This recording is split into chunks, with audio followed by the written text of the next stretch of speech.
Sejumlah tenaga honorer tidak lolos seleksi P3K melakukan aksi protes di kantor BKD Kabupaten Bima pada hari Kamis 2 Januari 2025. Hasil seleksi P3K lingkup pemerintah Kabupaten Bima 2024 diduga adanya maladministrasi atau pemalsuan dokumen. Oleh karena demikian, masa mendesak agar pemerintah daerah melakukan verifikasi ulang terhadap sejumlah tenaga honorer yang lulus seleksi. Tinjauan langsung media ini meluap kekesalannya, masa gerunduk kantor BKD dan menyegel beberapa ruangan dengan menggunakan alat tangga, kayu bangku, dan sejumlah pot bunga terlihat berserakan.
Pokoknya seget.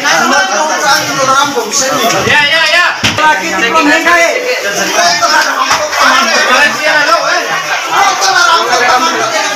Muhammad, salah satu honorer yang sudah mengabdi puluhan tahun sebagai tenaga honorer K2 di Dinas DLH Kabupaten Bima, merasa kecewa lantaran yang lulus seleksi peserta lain. Pengabdian kurang lebih 21 tahun namun tidak menjadi prioritas kelulusan, malah yang lulus orang lain tidak pernah nongol, sesal Muhammad dengan mata berkaca-kaca. Mengacu pada kategori pelamar non-ASN P3K harus aktif bekerja dalam instansi pemerintah minimal selama 2 tahun terakhir secara terus-menerus, pun syarat K2 minimal pengabdian selama 5 tahun. Kerja di mana, Pak? Di DLH. Berapa tahun? Dari dulu sebelum ke DLH saya di kantor camat dari 2005 SK sampai pindah ke DLH sudah 10 tahun di DLH. Jadi berarti sudah 21 tahun dengan 21 tahun. Kita ini yang jadi honorer ini 20 tahun tidak pernah kita tinggalkan, tidak pernah kita absen. Karena saya sebagai supir sampah ini luar biasa kerjanya. Tapi Allah berkata lain, tidak menghendaki kita lulus. Mungkin ini satu perjuangan yang luar biasa karena ada yang lulus. Lantas yang lulus itu siapa saja? Kalau di unit saya khusus di anggota saya di DLH yang K2 4 orang itu tidak ada yang lulus. Yang lulus. Atas yang lulus ini orang yang di luar dari DLH. Hal senada yang disampaikan oleh aktivis Persatuan KAE, Burhanuddin S.Sos, menilai pemerintah daerah telah mengabaikan golongan prioritas non-ASN yang murni sudah lama mengabdi. Sesuai keputusan Menpan RB nomor 347 tahun 2024 khususnya pada diktum ke-30 poinnya bahwa pegawai yang aktif di instansi pemerintah selama minimal 2 tahun terakhir secara terus-menerus.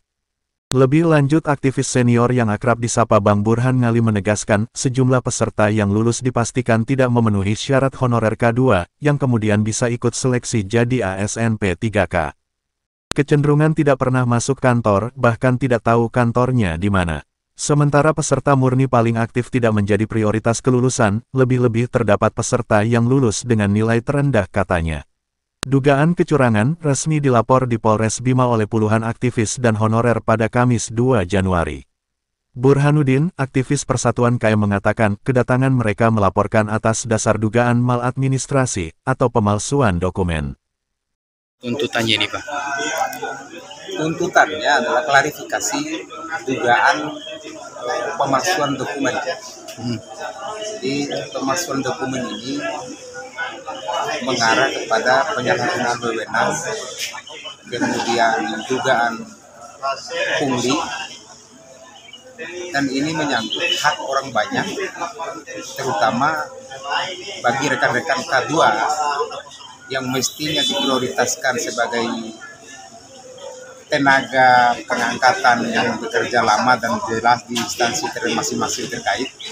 Justru ini diabaikan dalam prioritas tes P3K tahun 2024.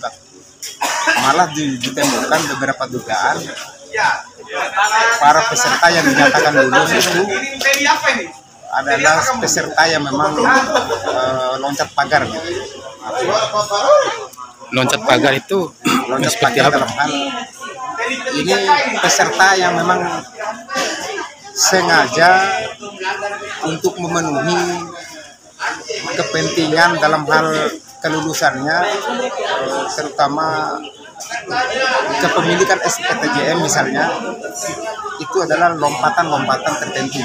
Lompatan tertentu maksudnya itu berkaitan dengan waktu pengangkatan. Ya. Ya. Jadi banyak ditemukan kelulusan ini yang tidak sesuai dengan data prioritas yang bermula dari K2 kemudian ke P3K. Artinya yang sudah lama mengabdi, bahkan puluhan tahun mengabdi itu bisa tidak lulus yang seharusnya diprioritaskan. Benar. Bahkan yang tidak pernah masuk kantor atau tidak pernah mengabdi itu bisa lulus. Apakah seperti itu? Kecenderungan yang tidak pernah masuk kantor, bahkan nyaris kita tidak tahu kantor mana atau dinas mana dia mengabdi. Ini yang diprioritaskan kelulusannya, ditemukannya kelulusan itu. Kawan-kawan yang memang dinyatakan paling aktif ngantor mengabdi, malah justru tidak diprioritaskan kelulusan. Lebih-lebih peserta yang diduga fiktif tersebut malah memiliki nilai-nilai paling terendah. Bisa lulus Kok bisa ditetapkan lulusannya. Lantas langkah apa yang dilakukan ini?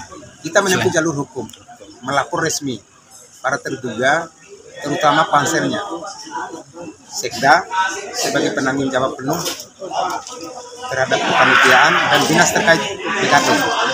Sementara itu, pemerintah daerah melalui Sekretaris Daerah Kabupaten Bima, Adel Linggi Ardi mengatakan pihaknya akan menerima segala keluhan masyarakat. Jika benar dugaan seperti yang disangkakan, maka pelamar yang lulus bisa didiskualifikasi sesuai dengan peraturan perundang-undangan yang berlaku. Jangankan yang baru lulus, yang sudah punya NIP pun bisa dicopot, tegas Adel.